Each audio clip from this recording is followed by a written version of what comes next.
Health insurance എടുത്തിട്ട് കാര്യമില്ല, പൈസ പോകും. ഹെൽത്ത് ഇൻഷുറൻസ് ഒക്കെ ഉടായ്പാണ്. കഴിഞ്ഞ ദിവസം ചെയ്ത ഹെൽത്ത് ഇൻഷുറൻസിനെ പറ്റിയിട്ടുള്ള വീഡിയോയിൽ ഏറ്റവും കൂടുതൽ വന്ന കമൻറ്റാണ്.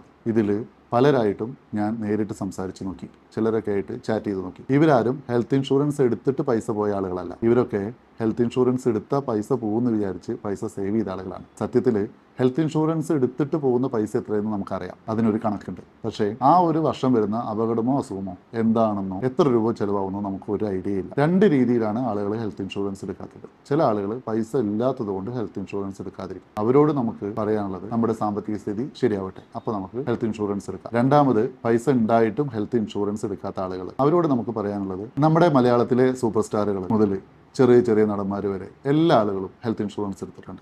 ഇതിൽ പലർക്കും ഹെൽത്ത് ഇൻഷുറൻസ് കൊടുക്കാനുള്ള ഭാഗ്യം എനിക്ക് തന്നെ ഉണ്ടായിട്ടുണ്ട്. ഇവരാരും ചികിത്സിക്കാൻ പൈസ ഉണ്ടാവില്ല എന്ന് വിചാരിച്ചിട്ട് ഹെൽത്ത് ഇൻഷുറൻസ് എടുക്കുന്നതല്ല. ഹെൽത്ത് ഇൻഷുറൻസ് എടുക്കുക എന്നുള്ളത് ഒരു സാമ്പത്തിക അച്ചടക്കത്തിൻ്റെയും ഉത്തരവാദിത്തത്തിൻ്റെയും കാര്യമാണ്. നിങ്ങൾക്കും കുടുംബത്തിനും ഹെൽത്ത് ഇൻഷുറൻസ് എടുക്കാൻ വേണ്ടി എത്ര രൂപ പ്രീമിയം വരും, എന്തൊക്കെ കവറേജ് ഉണ്ടാവും, എന്തൊക്കെ കവറേജ് ഉണ്ടാവില്ല എന്നറിയാൻ വേണ്ടി നിങ്ങളുടെ പേരും ഡേറ്റ് ഓഫ് ബർത്തും വാട്സപ്പ് അയക്കും. നമുക്ക് നേരിട്ട് സംസാരിക്കാം.